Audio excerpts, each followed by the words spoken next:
Salut, c'est Brieux, j'espère que tu vas bien. Aujourd'hui, petite vidéo pour parler de ce qui se passe sur les marchés, notamment les informations autour des banques centrales, notamment la BCE et la Fed. On va essayer de décortiquer rapidement ce qui se passe et ce qui va se passer la semaine prochaine. Je vais te montrer pourquoi et comment les marchés price in une information qui va sortir. Si tu me connais pas, je suis trader indépendant et j'étudie beaucoup la macroéconomie, donc je fais beaucoup de vidéos de ce genre. Tu peux t'abonner si ça t'intéresse. Déjà, pour poser la situation, je vais te montrer les top setups du Hedgefinder et tu vas voir qu'il n'y en a pas beaucoup. C'est quelque chose que j'ai déjà remarqué à force de l'utiliser, c'est que quand il y a des informations qui sont déjà pricées, où il n'y a aucune surprise, et bien en fait il n'y a pas vraiment de setup sur le Hedgefinder.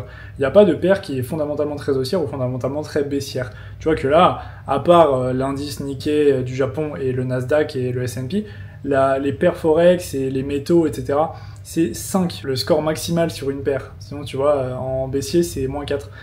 Donc c'est pas beaucoup, ça peut aller jusqu'à plus 16, et c'est normal pour moi en ce moment, il n'y a pas de biais fondamental naturel qui me saute aux yeux, et quand c'est comme ça, c'est que généralement les marchés financiers ont déjà price in les informations. C'est-à-dire qu'en référence à la théorie des marchés efficients, si une information est disponible pour le plus grand nombre, alors elle est intégrée dans le prix. Ça peut être des news économiques, ça peut être des décisions de banque centrale, et ça peut être aussi des événements politiques. Et pourquoi je te dis ça, c'est parce que cette semaine on a eu les trois. On a eu le CPI aux États-Unis, on a eu le débat Harris-Trump mardi, et hier il y a eu la décision de la Banque Centrale Européenne. Et là le truc c'est que les trois étaient déjà absolument priced in, on le savait très bien. Même le CPI qui arrive au-dessus des attentes, il a été balayé par les attentes sur la décision de la Fed la semaine prochaine. Le débat Harris-Trump n'a rien changé et la décision de la Banque Centrale est arrivée dans le consensus. On savait très bien ce qu'ils allaient faire. Le refinancing rate est passé à 3,65 comme prévu. Et je vais te montrer quelque chose pour la Fed la semaine prochaine. Tu vas voir, c'est vraiment super intéressant. Je te présente cet outil, le Fed Watch Tool du groupe CME. Je vais peut-être déjà parlé d'ailleurs, je me souviens plus. Et à quoi ça sert? Ça sert à regarder les probabilités pour les prochaines décisions de la Fed. Donc là tu vois ici qu'il y a les prochains FOMC, et notamment le 18 et 19 septembre, la réunion de la semaine prochaine. Et ce qu'il faut regarder c'est ici, c'est les probabilités. Tu vois que là on a les probabilités d'une baisse des taux, qu'il n'y a pas de changement, et une hausse des taux. Et ici la probabilité d'une baisse des taux est de 100%. Et c'est pas du tout une surprise, hein. Évidemment c'est que tout le monde s'y attend. Et c'est ça que ça veut dire les marchés price l'information, c'est qu'ils ont le temps de l'anticiper. Et s'ils ont le temps de l'anticiper, ils ont le temps de prendre des positions en conséquence.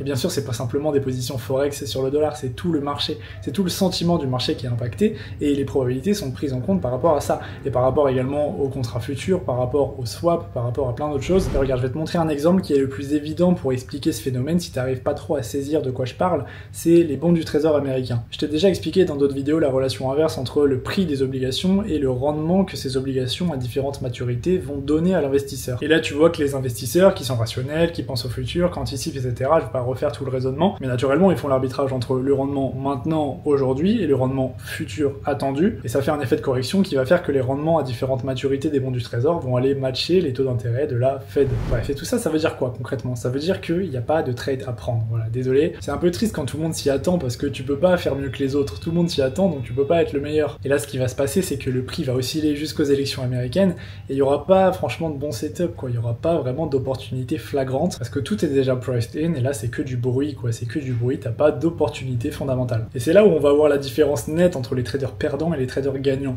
On va voir la différence entre les traders qui ne peuvent pas s'empêcher de passer une semaine sans trader et les traders gagnants qui peuvent très bien patienter, qui n'ont aucun mal à attendre qu'une opportunité se dégage. Moi c'est mon cas, je vais pas me précipiter, je n'ai pas de trade alors je n'en prends pas. Et je te montrais le Hedgefinder, il en trouve pas non plus. S'il se passe rien, il se passe rien. C'est comme ça, accepte-le. Cela dit, tu peux quand même gagner de l'argent. Parce que regarde l'or. L'or, c'est un petit peu différent. C'est beaucoup plus volatile en tout cas. C'est là où on voit des grosses réactions à certains événements. Et donc là, l'or qui continue sa folle chevauchée. Franchement, si depuis le temps que je vous en parle, vous n'avez pas encore acheté de l'or, vous pourrez pas dire que je vous ai pas dit. Ça fait des mois que j'en parle. Tu peux regarder le graphique en weekly.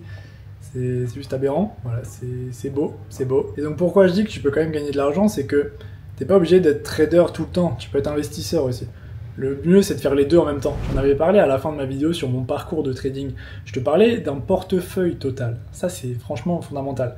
Ton portefeuille total, il est trading et investissement. Et quand tu trades pas, ou quand tu as des mauvaises passes ou des mauvaises périodes, tu as ton portefeuille investissement qui soutient l'ensemble. Et inversement, si ton investissement ne se passe pas forcément bien, eh bien ton trade peut bien se passer. Et quand on parle de diversification, qui est le mot d'ordre en trading, pour augmenter ses rendements en réduisant son risque, eh bien c'est primordial de faire du trading et de l'investissement. Et donc là, sur l'or, ça fluctue un petit peu, mais je suis à environ 35% de performance rien que sur cet actif, ce qui est beaucoup, quoi. Imagine-toi 35%.